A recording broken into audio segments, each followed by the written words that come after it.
Ya, selamat malam Bu Sinta dan selamat malam Bapak Ibu dan rekan-rekan sekalian. Senang sekali kita bisa bertemu untuk melanjutkan seri pembahasan kita, yaitu seri pertanyaan receh. Dan kali ini kita akan belajar bersama-sama satu pertanyaan. Pertanyaan yang mungkin bagi sebagian orang bingung apakah memang bisa ada jawabannya atau tidak. Yaitu apakah Tuhan Yesus pernah jatuh sakit atau tidak? Nah, ini merupakan salah satu pertanyaan yang kalau kita mencoba membaca di dalam Alkitab, mungkin kita akan sangat sedikit mendapatkan kunci ataupun mendapatkan clue jawabannya. Namun untuk memperjelas akan topik atau untuk memperjelas mana kita bisa menjawab pertanyaan ini, maka saya ingin mengajak kita terlebih dahulu mendefinisikan. Sebenarnya ketika orang bertanya apakah Tuhan Yesus pernah jatuh sakit, itu sakit seperti apa ya yang dibayangkan? Definisi sakitnya seperti apa? Saya kira dan percaya yang dimaksudkan sakit ini jelas bukan definisi secara teknis, medis, tetapi ketika orang bertanya, Yesus pernah jatuh sakit nggak? Mungkin bayangannya adalah, pernah nggak sih Yesus itu mengalami kondisi kelemahan, sampai-sampai dia itu tidak mampu dan dia itu tidak berdaya melakukan sesuatu. Misalnya, Yesus mengalami serangan jantung. Bukankah kita tahu bersama orang mengalami serangan jantung, maka dia tidak berdaya, dia harus masuk rumah sakit, dia harus dipasang ring, tentu saja kalau ini konteksnya zaman sekarang ya. Tetapi yang saya mau membuat persamaannya adalah sebuah kondisi kelemahan jasmani, sampai-sampai membuat tidak berdaya untuk bertindak apa-apa, dan membutuhkan pertolongan dari pihak luar. Nah, kalau dikatakan apakah Yesus pernah mengalami kondisi seperti ini, jujur Alkitab tidak pernah memberitahu kepada kita secara detail. Misalnya orang bertanya, kalau waktu dewasa, tidak ada catatannya ya. Kalau waktu anak-anak, apalagi? Nggak ada tulisannya. Yesus pernah nggak operasi usus buntu misalnya? Sekali lagi ya, itu dalam konteks sekarang. Atau apakah ada penyakit yang mirip nggak di zaman pada waktu itu? Sekali lagi, ini sesuatu hal yang tidak mudah untuk menjawab. Tetapi kalau mau berspekulasi, jadi sekali lagi ini merupakan sebuah penafsiran. Saya tegaskan ini merupakan sebuah penafsiran. Kalau ditanya apakah Yesus kira-kira mengalami sakit-sakit seperti itukah sampai ia tidak berdaya mengalami kelemahan jasmani, maka saya cenderung akan menjawab tidak. Kenapa saya menjawab tidak? Setidaknya saya mempunyai dua alasan. Yang pertama adalah alasan ini. Meskipun kita percaya bahwa Yesus itu mengambil rupa dalam daging, tapi kita tentu tahu bahwa dia tetap adalah Allah. Yesus tidak pernah mengurangi natur kealahan. Jelas itu tidak pernah bisa terjadi. Dia tetap adalah Allah, namun dia adalah Allah yang membatasi diri. Itu adalah proses inkarnasi. Dan ketika kita berbicara mengenai perihal kesehatan, perihal kuasa, kesembuhan, maka kita mendapati Alkitab nampaknya tidak menunjukkan ada kesan bahwa Yesus membatasi diri di dalam hal tersebut. Kalau kita membaca di dalam Alkitab, kita tahu Yesus membatasi ketika dia datang berinkarnasi menjadi manusia, bahkan ketika dia menjadi juru selamat manusia, dia membatasi dari aspek pengetahuan. Sehingga kalau kita membaca di dalam Alkitab, bukankah Yesus pernah berkata, mengenai waktu kapan anak manusia itu akan datang. Anak pun tidak tahu, hanya Bapa yang tahu. Bukan berarti Yesus tidak bisa tahu, yang artinya dia bukan Allah itu sendiri, tapi Yesus memilih untuk tidak mengetahui kapan dia akan datang kedua kalinya. Nah, topik seperti ini sudah pernah saya bahas dalam topik-topik bertahun-tahun yang lalu. Dan kalau kita membaca dalam Alkitab, selain hal ini, nampaknya mengenai inkarnasi Yesus, khususnya mengenai kuasa atas kesehatan dan kesembuhan, Yesus tidak membatasi. Hal itu bisa kita dapati di dalam catatan-catatan Injil bagaimana Yesus berkuasa untuk menyembuhkan. Bagaimana mungkin kita bisa berpikir kalau dia bisa menyembuhkan orang lain sementara dia tidak bisa menyembuhkan dirinya sendiri, bukan? Bahkan kalau kita membaca dalam satu perikop di mana ada seorang perempuan sakit pendarahan, tanpa perlu dia datang memohon kepada Yesus, dia beriman saja, cukup aku pegang jumbai jubahnya, maka aku akan sembuh. Dan disitulah Yesus pun juga bisa menyembuhkan wanita tersebut. Sehingga di dalam hal ini nampak sekali bahwa mengenai kuasa menyembuhkan, kuasa mengatasi sakit penyakit, nampaknya Yesus tidak membatasi diri. Dia tetap berkuasa sepenuhnya. Maka dari situlah saya percaya kalau mau diminta berspekulasi, saya akan cenderung menjawab tidak. Ini alasan pertama. Sementara alasan yang kedua adalah, mari kita kembali memperhatikan penekanan dari definisi tadi, yaitu kondisi kelemahan sampai membuat Yesus tidak berdaya. Yang menjadi problem bukan kalimat pertama, yaitu kelemahan, tetapi kalimat kedua, yaitu ketidakberdayaan. Maka dalam hal ini saya ingin percaya ketidakberdayaan itu jelas bertentangan dengan natur keilahian Yesus Kristus yang Maha Kuasa. Kan kalau kita melihat di dalam penderitaan secara jasmani di atas kayu salib, Yesus itu masih berkuasa. Sehingga yang menjadi problem itu adalah definisi ketidakberdayaan. Yesus tidak pernah mengalami kondisi dia tidak berdaya. Di dalam segala sesuatu, termasuk di atas kayu salib, dia tetap berkuasa. Berkuasa apa? Setidaknya dia berkuasa untuk kemudian mengampuni dosa. Yesus berkuasa menyatakan pengampunannya. Maka dia berkata, Bapa, ampunilah mereka. Yesus dengan rela mau mengampuni mereka dan dia memohon supaya pengampunan dari Bapa juga tercurah atas orang-orang berdosa. Dan dia juga berkata kepada seorang penjahat yang bertobat, hari ini juga engkau bersama-sama dengan aku di Taman Firdaus. Di dalam kelemahan, Yesus tetap berkuasa. Dia bukan menjadi tidak berdaya. Dan kalau kita juga membaca, Yesus berkuasa untuk menyerahkan nyawanya. Tidak ada manusia di dalam dunia ini yang berkuasa menyerahkan nyawanya. Semua manusia dibatasi oleh kematian, tetapi tidak ada satu orang pun bisa mengatur waktu dari kematian. Sementara Yesus bisa mengatur kapan waktunya dia menyerahkan nyawanya ke dalam tangan Bapa. Sehingga dengan keterangan-keterangan semacam ini jelas, Yesus tidak pernah tidak berdaya. Nah, sehingga dalam hal ini kalau didefinisikan sakit itu berarti kelemahan sampai membuat Yesus tidak berdaya, saya cenderung percaya jawabannya adalah tidak. Tapi kalau ditanya apakah Yesus pernah mengalami kelemahan jasmani, jadi tidak memakai bagian yang di belakang, tidak memakai bagian ketidakberdayaan, tapi kalau mengalami kelemahan, apakah Yesus pernah? Maka Alkitab lebih jelas memberitahu kita bahwa ya, dia pernah mengalami kelemahan jasmani. Kalau kita melihat beberapa contoh, misalnya yang pertama, Yesus ketika dia selesai berpuasa 40 hari, 40 malam, Yesus kemudian lapar.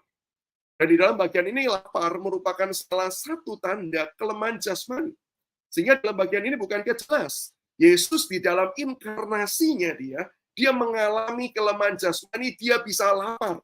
Bukan cuma satu kali itu aja Yesus lapar, bahkan kita mencatat, kita melihat catatan di dalam Injil Yohanes, di dalam Samaria dia berkatakan dia meminta para murid mencarikan dia makan, karena dia juga lapar, dia juga haus. Bagian ini kita melihat ada kelemahan-kelemahan jasmani yang juga Yesus alami. Atau contoh yang kedua, kita melihat bahwa Yesus pernah mengalami kelelahan jasmani setelah dia sibuk melayani, maka kemudian ketika dia naik ke atas perahu, lalu dia tidur di sana. Jelas ini merupakan sebuah tanda kelemahan jasmani. Atau yang ketiga, sebuah tanda yang lebih jelas di Taman Getsemani ketika Yesus berdoa. Bukankah di sana dituliskan bahwa darah itu keluar bersama-sama dengan keringat. Hal itu sebagai sebuah tanda bahwa pembuluh darah itu pecah karena sebuah tekanan yang sangat berat, yaitu Yesus perlu menanggung cawan murka Allah. Sehingga dalam bagian ini merupakan bagian kelemahan. Tapi sekali lagi, di tengah-tengah kelemahan ini, apakah Yesus jadi tidak berdaya? Tidak. Maka itu di dalam doanya Yesus berkata, kalau boleh, cawan ini lalu. Tapi dia tidak berhenti sampai di situ. Dia melanjutkan, tetapi bukan kehendakku, melainkan kehendakmu yang jadi. Dia masih berkuasa untuk taat tunduk kepada pimpinan Bapa. Yang keempat jelas kalau kita membaca Yesus disalibkan, Yesus disiksa sebelum di atas salib, jelas itu merupakan sebuah tanda kelemahan.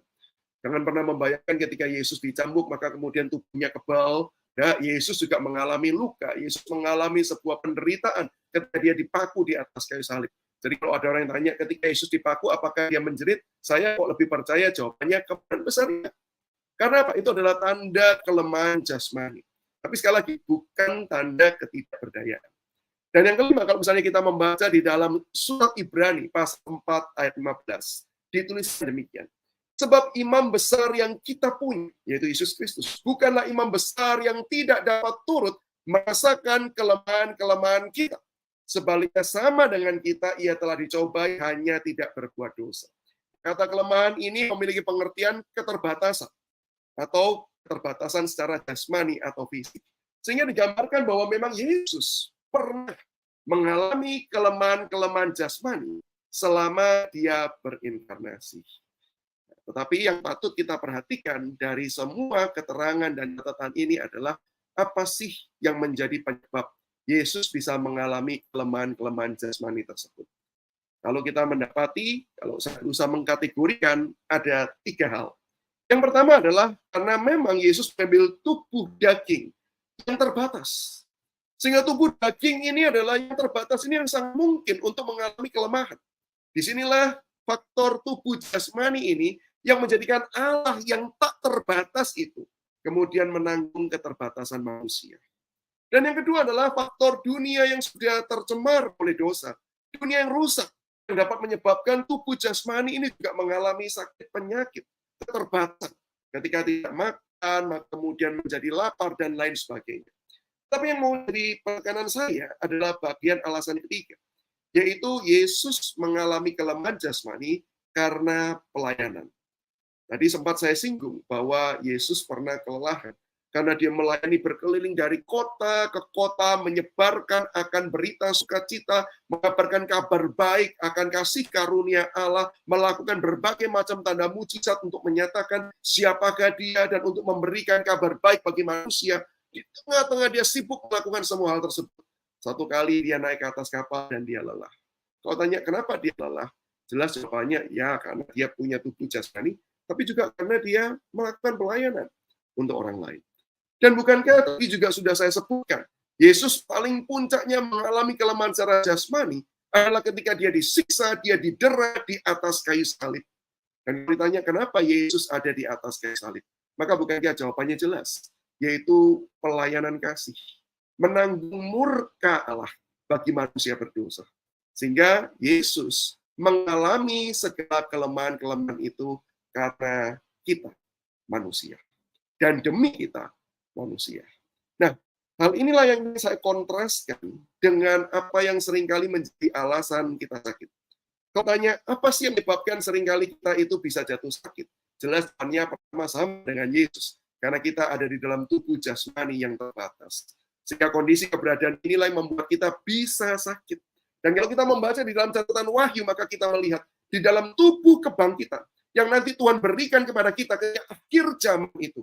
Di situ tubuh kesempurnaan itu kita tidak akan lagi mengalami sakit penyakit. Tidak ada lagi derita yang kita tanggung di dalam tubuh kebangkitan. Tubuh yang kekal tersebut. Tubuh jasmani inilah yang bisa membuat kita sakit. Alasan yang kedua juga adalah alasan yang sama. Yang seringkali membuat kita juga bisa sakit adalah karena kondisi. Kita tahu bersama berita bagaimana cuaca di perkotaan, sama seperti misalnya di Jakarta, dengan asap yang begitu tebal. Tidak jauh berbeda dengan kota di tempat saya tinggal, Surabaya, juga asap begitu banyak. Sehingga kondisi dunia yang rusak karena dosa inilah yang bisa menyebabkan tubuh jasmani yang sudah rentan, yang sudah lemah, ini juga bisa mengalami sakit penyakit. Sehingga di dalam hal ini, dua alasan ini yang sama. Tapi pertanyaannya adalah, apakah kita juga mengalami kelemahan itu karena faktor kita melayani sesama? Apakah kita juga mengalami kelemahan jasmani? Karena memang kita menyerah hidup kita untuk melayani sesama. Kalau di dalam evaluasi kehidupan kita, kita akan menjawab, oh iya, saya memang melayani begitu banyak orang. Saya betul-betul memenuhi panggilan Tuhan, sehingga kemudian saya mengalami banyak kelemahan jasmani. Maka saya perlu bersyukur untuk semua hal tersebut. Kita patut bersyukur kalau Tuhan masih mempercayakan kita begitu banyak pelayanan. Tetapi saya menduga salah satu alasan yang lebih dominan kenapa sekarang kita bisa sakit adalah karena kesalahan kita sendiri. Itu apa? Karena kita tidak menjaga pola hidup dan seringkali juga tidak menjaga pola makan. Nah, bukankah itu yang seringkali menyebabkan kita sakit? Kurang istirahat. Dan kalau tanya kenapa kurang istirahat, apakah betul-betul karena pelayanan? Mungkin ada bagian tertentu kita melayani, tapi seringkali kita tidak menjaga pola hidup yang baik, kita kurang istirahat, mungkin mayoritas karena kita salah di dalam memanage waktu kita. Sehingga menyebabkan pada banyak hal yang tidak bisa diselesaikan dengan baik, menyebabkan kita perlu kemudian melakukan effort yang lebih karena kita salah memanajemen waktu. Atau karena pola makan. Nah, inilah yang juga seringkali menjadi kesalahan. Bukan cuma Bapak Ibu, bahkan juga termasuk saya. Cenderung makan sesuatu hal yang menyenangkan tubuh kedagingan kita. Namun seringkali kita tidak memikirkan apakah makanan itu akan menolong saya untuk bisa hidup semakin efektif memuliakan. Kalau kita mengingat di dalam surat 1 Korintus pasal 10 ayat 31, Rasul Paulus berkata apa? Jika engkau makan, jika engkau minum, jika engkau melakukan segala sesuatu, lakukanlah untuk kemuliaan Tuhan. Kalau tanya, makan bagaimana sih yang memuliakan Tuhan? Maka saya percaya salah satu penafsiran yang paling masuk akal adalah kita perlu memikirkan makanan-makanan apakah yang memang harusnya kita konsumsi untuk kemudian menolong hidup kita menjadi lebih baik lagi, lebih efektif lagi untuk kemudian memuliakan nama Tuhan. Sama seperti godaan yang seringkali saya alami, yaitu apa? Sebagai salah satu orang Surabaya, suka makan kerupuk. Kita tahu bersama kerupuk itu mengandung banyak minyak, gitu ya. Ada kolesterol di dalamnya, dan kadang-kadang bukan diproduksi dengan cara yang sehat dan higienis, bukan. Sehingga saya bisa berkata, nggak sedap kalau makan tanpa kerupuk. Sehingga makan kerupuk, padahal tahu bisa jadi menyebabkan radang, bisa jadi menyebabkan kehilangan suara, suaranya tidak bisa lagi digunakan dengan efektif. Karena apa? Tidak menjaga makan. Sehingga di dalam bagian ini, inilah yang patut kita pikirkan dan renungkan. Kalau kita mengalami kelemahan, pertanyaannya apa yang menjadi penyebab? Untuk melayani sesamakah? Atau karena kesalahan kita sendiri? Dan dari pembelajaran hari ini, Bapak Ibu dan rekan-rekan sekalian, saya mengajak kita menyimpulkan beberapa aplikasi praktis untuk kita terapkan di dalam kehidupan kita. Yang pertama adalah penting bagi kita untuk menjaga kesehatan. Kita percaya kalau kita masih diberikan kesehatan hari ini, itu adalah anugerah Tuhan. Kita sadar loh, tadi poin pertama, tubuh ini lemah. Sehingga kalau tubuh ini lemah, sakit itu yang sangat natural sekali. Ditambah lagi alasan yang kedua, yaitu karena kita hidup di dalam kondisi dunia yang sudah rusak. Tubuhnya lemah, kondisi dunianya rusak. Maka sakit itu sebenarnya merupakan sesuatu hal yang wajar sekali terjadi. Sehingga hari ini kalau kita tidak sakit, maka itu adalah anugerah Tuhan. Dan itu yang patut kita syukuri. Dengan cara apa? Mari kita tetap menjaga kesehatan kita, menjaga pola makan kita, menjaga pola hidup kita, supaya di dalam kehidupan kita, Roh Kudus bisa bekerja demikian rupa untuk kita bisa mengerjakan pelayanan bagi nama Tuhan, memuliakan nama Tuhan. Ini yang pertama. Yang kedua adalah, kalaupun Tuhan izinkan kita mengalami sakit, lagi ya, karena tubuh jasmani lemah, kondisi dunia rusak, pastikan bahwa itu bukan karena salah kita. Kalau kita mengalami kelemahan, pastikan itu bukan karena pola hidup kita, pola makan kita yang tidak beres. Kalaupun kita mengalami kelemahan, bisa jadi karena kita memang mengerjakan panggilan Tuhan di dalam kehidupan setiap kita. Dan kalau Tuhan izinkan kita mengalami sakit penyakit, maka ini bagian yang ketiga. Kita percaya bahwa Allah turut bekerja di dalam segala sesuatu untuk mendatangkan kebaikan bagi setiap orang yang mengasihi Dia, yaitu menjadikan kita semakin serupa dengan gambaran anaknya Yesus Kristus. Roma 8 ayat 28 sampai 30. Maka kita pun percaya kalau sampai Tuhan izinkan kita sakit, sekali lagi bisa jadi itu bukan karena kesalahan kita, ataupun itu karena kesalahan kita. Dari situ kita bisa belajar mengevaluasi kehidupan kita untuk bertanya, apa sih yang perlu saya evaluasi? Apa sih yang perlu kemudian saya renungkan dengan kondisi keterbatasan, kelemahan yang saya alami saat ini, supaya hidup saya semakin serupa Kristus, dan supaya melalui hidup saya nama Kristus dimuliakan. Kita patut bertanya akan hal tersebut. Dan satu hal yang penting, Bapak Ibu, di dalam bagian ini, sakit penyakit tidak pernah bisa menghalangi Allah bekerja di dalam kehidupan kita, dan tidak pernah bisa menghalangi Allah bekerja memakai kehidupan kita. Kalau ada orang yang berpikir bahwa saya sakit, saya kemudian tidak bisa memuliakan Allah, itu salah. Dalam sakit pun kita tetap bisa memuliakan Allah. Ada banyak kisah-kisah di mana orang mengalami sakit, sesuatu hal yang tidak bisa dibayangkan oleh manusia. Sebuah penderitaan yang mengerikan. Tapi di situ dia tetap bersandar kepada Tuhan. Dia tetap bergantung kepada Tuhan. Justru di dalam sakit penyakit itulah dia membawa banyak orang melihat kebaikan Tuhan, karya Tuhan. Disitulah nama Tuhan dimuliakan. Justru melalui kondisi sakit penyakit yang dialami. Sehingga dalam hal ini kita percaya Allah turut bekerja. Di dalam sakit pun Allah tetap bisa bekerja bagi diri kita. Dan juga di dalam sakit kita Allah tetap bisa bekerja untuk melalui hidup kita, nama Tuhan dimuliakan. Dan yang keempat kita perlu belajar adalah kita perlu untuk kenyamanan jasmani itu dikorbankan demi melayani sesama. Ketika kita berbicara mengenai Yesus yang mengalami kelemahan jasmani, karena apa? Karena demi pelayanan kepada orang lain. Demi pelayanan kepada manusia yang berdosa. Maka dalam bagian ini kita pun perlu belajar. Kalau Yesus sudah menyerahkan dirinya demikian rupa, maka kita yang sudah diberikan anugerah demi anugerah oleh Tuhan, kita perlu belajar mengorbankan kenyamanan jasmani kita. Seringkali kenyamanan jasmani yang tidak mau dikorbankan. Contoh sederhana adalah tadi, seperti pengalaman saya, lebih suka makan kerupuk ketika menjaga supaya kondisi itu tetap prima, sehingga bisa melakukan pelayanan, berkhotbah, mengajar dengan lebih baik. Maka saya perlu belajar bagaimana mengorbankan kenyamanan jasmani saya, menikmati makanan-makanan tersebut. Supaya apa? Saya bisa melakukan pelayanan bagi sesama dengan lebih efektif lagi. Dan yang terakhir, mari di tengah-tengah kita mau hidup melakukan pelayanan bagi sesama. Kita memohon kekuatan dan anugerah dari Tuhan. Kita tahu pelayanan itu tidak ada habisnya. Kita tahu pelayanan begitu banyak orang yang perlu dilayani. Kita tahu itu banyak hal yang kita kerjakan di dalam kehidupan kita. Dan tapi kita tahu diri kita terbatas. Kita tahu tubuh kita terbatas. Maka di tengah-tengah begitu banyak pelayanan, dengan kondisi tubuh yang terbatas, dengan kondisi waktu yang terbatas, dengan kondisi sekeliling yang tidak mendukung, mari kita berdoa dan memohon Tuhan, topanglah saya. Tanpa anugerah Tuhan, tanpa kekuatan Tuhan, kita tidak berdaya. Saya yakin dan percaya ketika kita berdoa dan memohon supaya Tuhan menambahkan kepada kita kesehatan dan kekuatan, supaya hidup kita semakin memuliakan Tuhan. Tuhan akan percayakan hal tersebut bagi kita. Kiranya Tuhan memberkati setiap kita. Terima kasih Evangelis Samuel untuk penjelasan kebenaran firman Tuhan pada malam hari ini. Dan seperti topik pada malam hari ini, apakah Tuhan Yesus pernah jatuh sakit? Ini adalah suatu pertanyaan receh yang mungkin akan sama-sama kita diskusikan pada malam hari ini.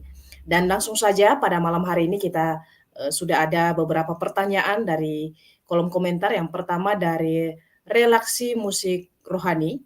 Pertanyaannya seperti ini, Shalom sahabat Bara, jika memang Yesus berkuasa di dalam setiap kehidupan manusia, namun bagaimana menjelaskan dengan orang-orang yang tidak pernah sembuh dari penyakitnya? Mungkin hal ini tadi Evangelis Samuel telah menjelaskan dan mungkin bisa dijelaskan kembali supaya bisa lebih paham lagi, karena mungkin ada begitu banyak orang yang saat ini sedang berjuang melawan penyakit, apalagi penyakit-penyakit yang mengerikan seperti kanker, tumor, dan silakan untuk menjelaskan Pak. Saya persilahkan.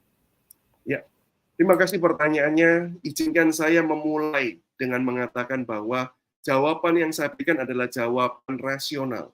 Tentu saja ketika kita menanggung penderitaan, kita sedang menanggung sakit penyakit yang bagi manusia, itu sesuatu hal yang mustahil untuk disembuhkan. Dan kita juga melihat tanda-tandanya kelihatannya Tuhan tidak menyembuhkan. Saya mengatakan simpati saya. Saya mau mengatakan bahwa saya tidak bisa menyelami perasaan yang dialami oleh Bapak Ibu. Tapi saya terus berdoa dan berharap kalau Bapak Ibu mengalami kondisi seperti ini, kiranya kekuatan dari Allah Tritunggal menyertai Bapak Ibu untuk menjalani hari demi hari bersama dengan Tuhan. Sehingga meskipun di dalam kelemahan tubuh yang semakin lama semakin merosot, tapi biarlah kekayaan surgawi itu terus-menerus dinyatakan bagi setiap kita. Sehingga kita semakin dekat dengan Tuhan, semakin bisa menikmati Tuhan. Sehingga sukacita kita tidak hilang karena sakit penyakit tersebut. Nah, kalau ditanya kenapa Tuhan tidak menyembuhkan seluruh sakit penyakit yang ada, kenapa Tuhan tetap izinkan orang-orang tertentu menanggung sakit penyakit sampai pada hari meninggalnya, saya harus mengatakan jawabannya adalah saya tidak tahu. Ini adalah bagian dari misteri ilahi, di mana Tuhan tidak menyatakan dengan jelas seluruh rencananya bagi setiap orang.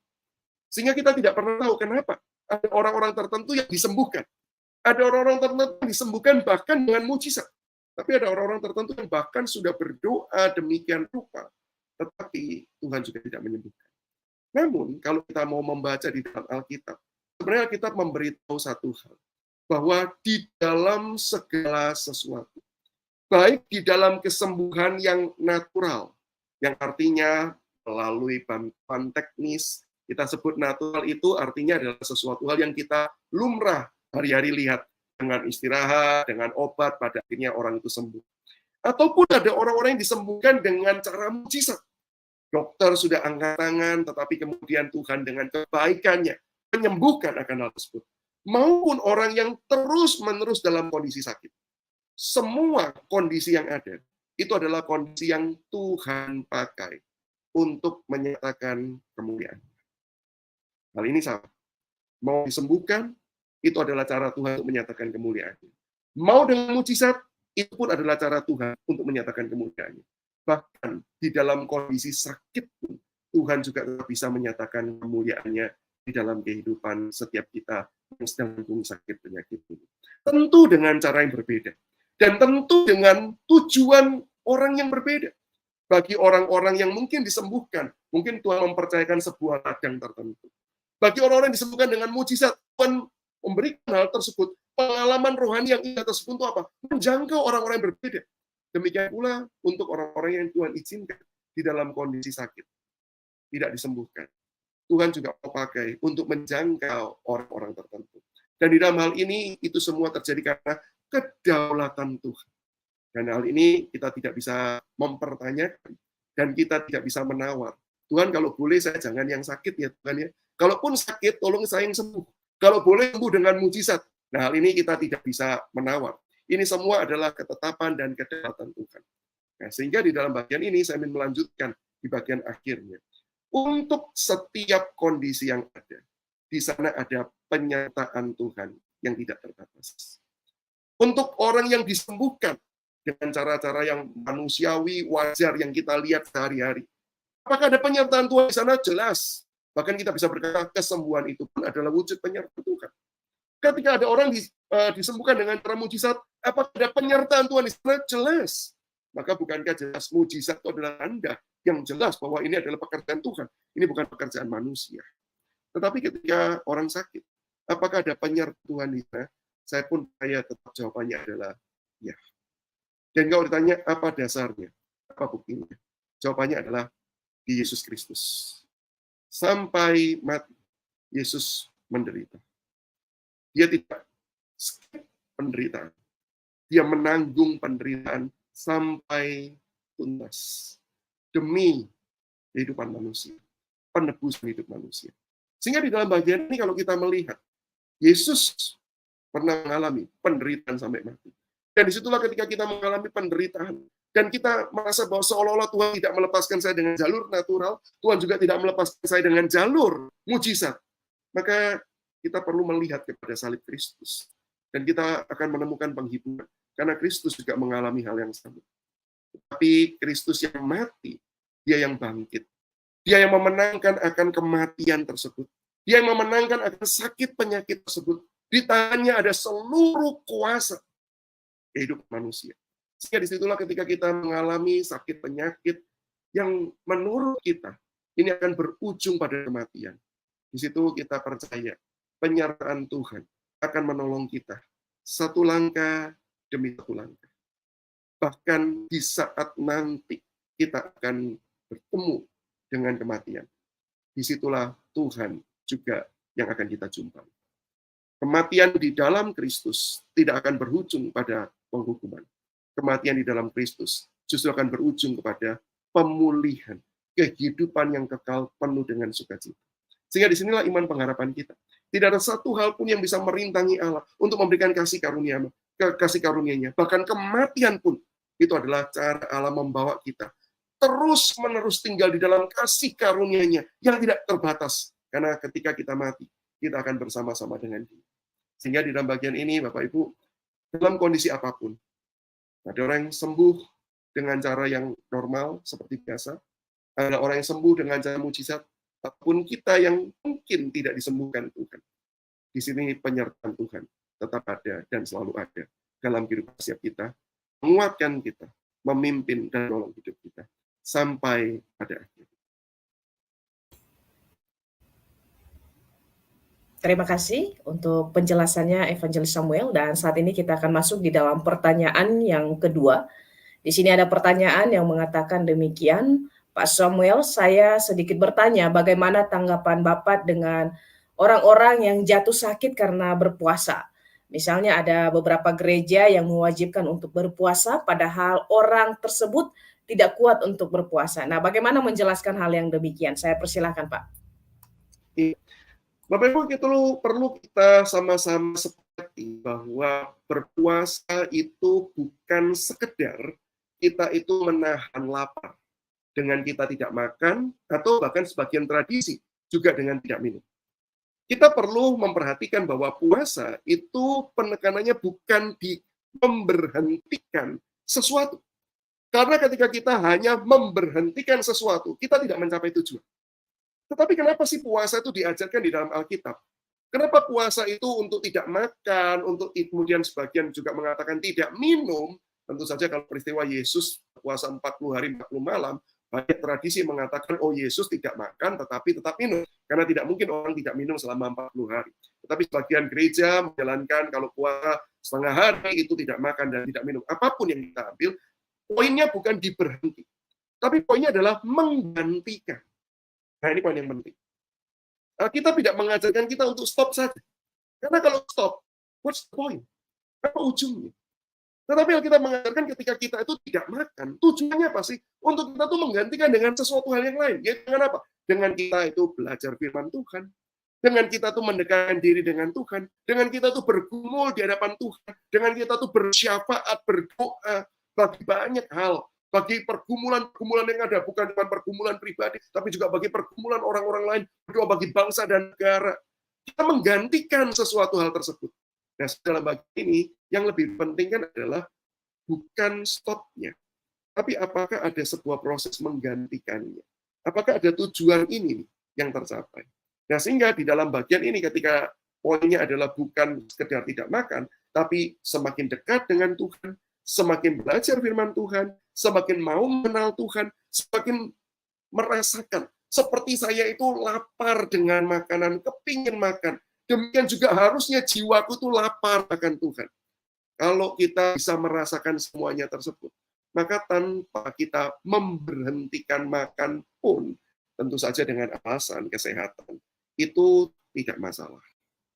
Lagi ya, poinnya bukan tidak makan atau tidak minum. Poinnya adalah apakah kita semakin mengenal Tuhan, apakah kita semakin belajar merindukan Tuhan, apakah kita kemudian semakin belajar untuk mau menggumulkan sesuatu bersama-sama dengan Tuhan di dalam doa, di dalam syafaat kita. Itu bagian yang terpenting. Sehingga di dalam bagian ini kita perlu memikirkan ujungnya tersebut. Maka ada orang yang kemudian mencoba karena poinnya, fokusnya di sana, maka pada akhirnya dia mencoba, oke, saya bukan berhenti makan makanan. Nggak makan pagi, nggak makan siang, nggak makan malam. Bukan itu poinnya. Bisa jadi orang berkata, oke, saya tidak makan makanan tertentu. Saya tetap makan. Tapi kesenangan saya, kesukaan saya tidak akan makan. Kenapa? Saya mau belajar untuk mau menanggalkan kedagingan saya. Apa yang saya selama ini kejar, yang saya selama ini sukai, saya mau berhentikan tersebut. Demi kemudian saya belajar untuk mau mencari kehendak Tuhan. Nah, kita bisa menggantinya dengan cara-cara seperti itu. Ada orang-orang yang tertentu mengganti puasa bukan dengan tidak makan, tapi misalnya dengan tidak bergadget. Dia berhenti untuk, oke, saya selama seminggu ini, saya akan off dari sosial media. Tujuannya apa? Waktu yang selama ini saya habiskan untuk sosial media, karena saya gunakan untuk belajar firman, saya gunakan untuk berdoa, saya gunakan untuk bermeditasi. Kita bisa menggantinya dengan hal seperti itu. Nah, sekali lagi, dalam bagian ini, kita bukan sekedar berhenti melakukan sesuatu. Tapi kita perlu memikirkan tujuan akhirnya. Semakin mengenal Allah, semakin hidup bagi Allah, dan bagaimana cara kita bisa mencapai hal tersebut. Pikirkan dengan kondisi kita yang ada. Untuk itulah Tuhan memberikan kita hikmat bijaksana. Karena Tuhan bukan melihat kita, oh sudah tidak makan, sudah baik. Bukan itu. Goalnya tercapai, itu yang jauh lebih penting.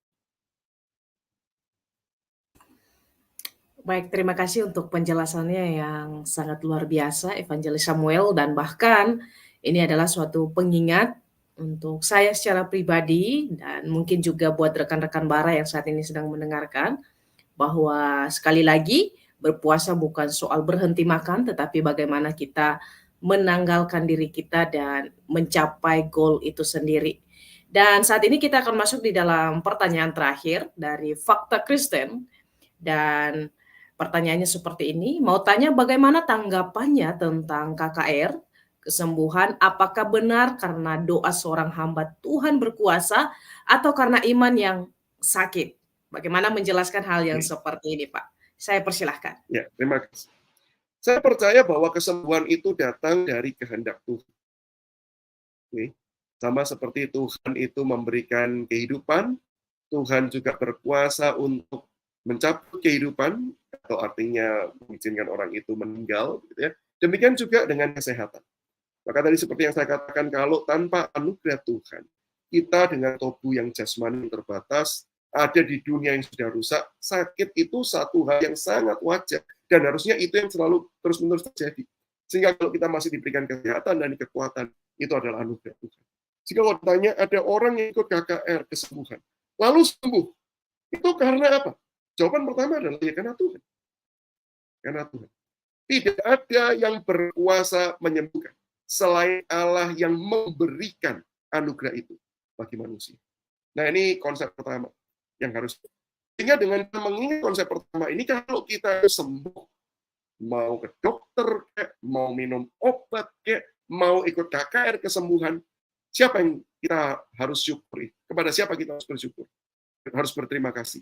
Jawabannya jelasnya kepada Tuhan, bukan kepada manusia, bukan kepada dokter, bukan kepada obat, bukan kepada pendeta yang mendoakan dan lain sebagainya. Karena Tuhanlah yang kemudian menyembuhkan. Ini yang pertama. Tapi yang kedua adalah, kalau tanya, apakah benar Pak, bahwa ada hamba-hamba Tuhan yang memang punya karunia menyembuhkan? Saya akan menjawab, ya, ada. Ada orang tertentu yang memang Tuhan pakai menurut kehendak dan rencana Tuhan untuk memang menyembuhkan orang-orang tertentu. Sehingga di dalam bagian ini sekali lagi penekanannya bukan pada hamba Tuhan itu yang hebat. Sekali lagi ya, kalau berbicara karunia, karismata di dalam bahasa aslinya, itu artinya adalah pemberian. Sehingga bukan karena hamba Tuhan itu punya sesuatu di dalam dirinya sendiri, tetapi Tuhan yang memang mempercayakan kepada dia karunia tersebut. Sehingga kalau karunia itu bukan dari dirinya, karunia itu adalah datang dari Tuhan, maka sekali lagi, bukan jasa hamba Tuhan tersebut. Itu hanyalah alat Tuhan. Maka sekali lagi, yang patut dipuji, yang patut dimuliakan siapa? Adalah Tuhan. Bukan hambanya, bukan orangnya. Demikian juga melalui media-media, ada orang berkata, Pak, saya Pak menggunakan ini Pak, alat tertentu Pak, minyak tertentu Pak, oh saya itu tadi sakit kemudian disembuhkan, saya minum anggur perjamuan Pak, tadi yang saya sakit disembuhkan. Sekali lagi, apapun itu hanyalah alatnya Tuhan. Sehingga ketika kita sembuh, kita percaya itu datang dari Tuhan. Kita boleh berterima kasih dengan alatnya. Misalnya ada pendeta yang mendoakan sehingga kemudian kita sembuh. Boleh berterima kasih. Tapi ingat, bukan dia yang patut kita puji. Bukan dia yang patut dikejar. Kalau tanya gini, wah, kamu sakit ya? Tidak apa-apa, datang aja kepada pendeta ini. Lalu aku sakit, datang kepada dia sembuh. Berarti kita sudah menggantikan Tuhan dengan pendeta tersebut. Yang harus kita ajarkan adalah datang kepada Tuhan. Berdoa kepada Tuhan. Itu yang jauh lebih penting. Karena Tuhan yang menyembuhkan. Dan kalau tanya, apakah tidak bohong-bohongan, Pak, yang di dalam KKR tersebut? Apakah pasti, Pak, itu karena hamba Tuhannya atau karena iman dari orang yang sakit? Jawabannya adalah, tidak peduli apapun. Bisa jadi karena hamba Tuhannya, bisa jadi karena memang orang tersebut adalah orang yang beriman, sehingga Tuhan mau kemudian menyembuhkan, karena dia juga berdoa memohon kesembuhan kepada Tuhan. Tapi sekali lagi, semua fokusnya adalah kepada Tuhan. Dan biasanya pertanyaan seperti ini dilanjutkan, Pak, kalau gitu KKR kesembuhan diadakan terus dong, supaya nggak perlu ada orang masuk rumah sakit, supaya rumah sakit tutup. Gitu. Nah, dalam bagian ini sekali lagi, KKR kesembuhan adalah salah satu cara menyembuhkan.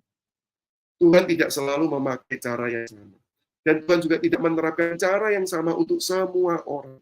Sehingga di dalam bagian ini ingat, tadi ada orang yang disembuhkan dengan cara natural. Minum obat, sembuh, tidur, sembuh. Ada orang disembuhkan dengan cara mujizat, yaitu seperti contoh tadi, datang ke KKR, sembuh. Tapi ada juga loh orang yang diizinkan terus-menerus dalam kondisi sakit. Apapun kondisinya, ini tak penting yang mana. Tapi yang penting adalah di dalam segala kondisi, apakah hidup kita memuliakan nama Tuhan atau tidak. Fokusnya bukan di KKR kesembuhan. Fokusnya adalah apakah hidup kita semakin memuliakan nama Tuhan tidak setelah kita mendapatkan kesembuhan yang Tuhan berikan dengan cara dan dengan media apapun. Nah, kiranya Tuhan menolong dan memberkati setiap kita. Terima kasih Evangelis Samuel untuk penjelasannya, dan pada malam hari ini sebentar lagi kita akan mengakhiri live pada malam hari ini. Dan seperti biasa, apakah ada statement closing yang ingin Bapak sampaikan kepada setiap rekan-rekan Bara? Dan jikalau ada, silakan disampaikan dan kemudian nanti memohon untuk memimpin kita di dalam doa penutup pada malam hari ini. Saya persilakan untuk waktunya. Ya, Bapak Ibu dan rekan sekalian, di dalam segala kondisi yang sedang kita alami, sekali lagi saya mendorong setiap kita untuk kita bersyukur kepada Tuhan kalau kita masih diberikan kesehatan dan kekuatan. Tapi kalau mengalami kelemahan tubuh, kita mengalami sakit penyakit, mari kita juga mengevaluasi apakah ada kesalahan dari kehidupan setiap kita, atau memang ada bagian-bagian tertentu yang kita masih kurang kerjakan, menjaga pola hidup yang sehat misalnya. Dan kalau Tuhan izinkan kita sakit, mari kita berdoa memohon supaya Tuhan boleh menyembuhkan kita, memulihkan kita, supaya dengan kesembuhan dan pemulihan yang datang dari Tuhan, hidup kita boleh semakin dipakai Tuhan lebih efektif memulihkan kita. Dan bagi orang-orang tertentu yang memang Tuhan izinkan mengalami sakit penyakit penderitaan yang tidak kunjung sembuh, mari kita juga memohon belas kasihan Tuhan, supaya di dalam kondisi sakit itu pun kita tetap bisa dipakai, dikuatkan oleh Tuhan, dan terus dipakai untuk memuliakan nama Tuhan. Mari kita bersama-sama berdoa. Bapa di sorga, kami bersyukur karena di dalam segala sesuatu Engkau Allah yang turut bekerja. Bahkan termasuk ketika ada sakit penyakit yang Tuhan izinkan terjadi dalam kehidupan manusia. Hal tersebut bukan sebuah rintangan untuk Engkau tetap menyatakan kasih-Mu bagi setiap kami.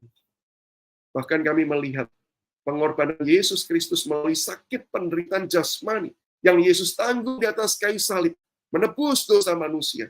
Disitulah kami merasakan akan kebaikan Tuhan. Terima kasih Tuhan untuk segenap kasih, kebaikan yang terus-menerus Kau berikan. Dan tolong kami Tuhan, dengan anugerah kesehatan yang Tuhan berikan, biarlah hidup kami terus-menerus menyadari anugerah ini sehingga kami bersyukur, menjaga kesehatan kami, dan memuliakan nama Tuhan dengan kesehatan yang kami miliki. Dan Tuhan hamba-Mu berdoa secara khusus, kalau ada di antara para pendengar yang saat ini sedang mengalami kelemahan jasmani, Tuhan tolong, sembuhkan, lawat mereka, supaya di tengah-tengah penderitaan yang ada, mereka tetap bisa melihat kasih karunia Tuhan, melihat pemeliharaan Tuhan yang nyata.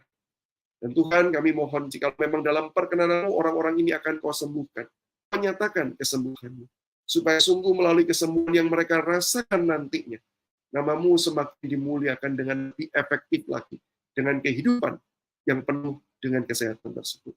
Tapi hamba-Mu juga berdoa secara khusus Tuhan kalau ada orang-orang tertentu yang memang Tuhan sampai saat ini belum sembuhkan. Bahkan menurut apa yang kami bisa lihat, kami tidak mendapati jalan keluar dari sakit penyakit yang dirasakan. Tuhan, hamba-Mu berdoa, hiburkanlah. Ya Allah Roh Kudus, bekerjalah. Hiburkan, kuatkan hati rekan-rekan hamba-Mu ini. Supaya di tengah-tengah sakit penderitaan yang mereka tanggung, mereka tidak kehilangan pengharapan. Di tengah-tengah segala kondisi tubuh yang lemah, mereka justru melihat kasih karunia Tuhan semakin besar dan semakin nyata atas hidup mereka. Dan Tuhan, tolonglah nyata kebaikan. Dan biarlah Tuhan di dalam masa-masa yang berat ini, keluarga yang juga mungkin mengalami pergumulan, kuatkan mereka, Tuhan. Topang mereka. Dan percayakan dan Tuhan nyatakan pada mereka Tuhan, kekuatan-Mu, tunjukkanlah Tuhan kekuatan-Mu untuk memegang hidup mereka. Dan berikan pada mereka iman untuk percaya. Kalaupun sampai satu kali kematian itu datang, maka kematian itu tidak pernah mengambil kasih karunia Tuhan. Tapi justru kematian itu menunjukkan dan membawa kehidupan rekan-rekan ini yang sudah hidup di dalam Yesus Kristus, merasakan kasih karunia Allah dengan lebih jelas. Tuhan tolonglah, berkatilah setiap kami. Jadi doa kami Tuhan, yang kami naikkan hanya di dalam nama Yesus Kristus, Tuhan dan Juru Selamat kami yang hidup. Amin. Sekali lagi, kami dari Bara Digital Ministry mengucapkan terima kasih kepada Evangelis Samuel Sugiarto yang sudah menyampaikan kebenaran firman Tuhan pada malam hari ini. Dan kami juga mengucapkan terima kasih buat rekan-rekan Bara yang senantiasa mendukung pelayanan Bara dengan memberikan pertanyaan dan juga yang senantiasa menonton Bara Digital Ministry setiap hari jam 7 malam. Dan kami terus mengharapkan dukungan dari rekan-rekan semua untuk terus mendukung pelayanan ini melalui membagikan akun-akun Bara Digital Ministry seperti Facebook, YouTube, Instagram, bahkan saat ini sudah ada web Bara Digital Ministry. Bisa dibagikan kepada rekan-rekan, kepada sahabat terdekat, keluarga, bahkan sahabat-sahabat yang jauh dari kita, supaya pelayanan Bara Digital Ministry ini banyak dikenal orang dan banyak orang yang terberkati melaluinya. Saya Sinta dari Bara Digital Ministry mengucapkan terima kasih dan selamat malam. Tuhan Yesus memberkati kita semua. Shalom.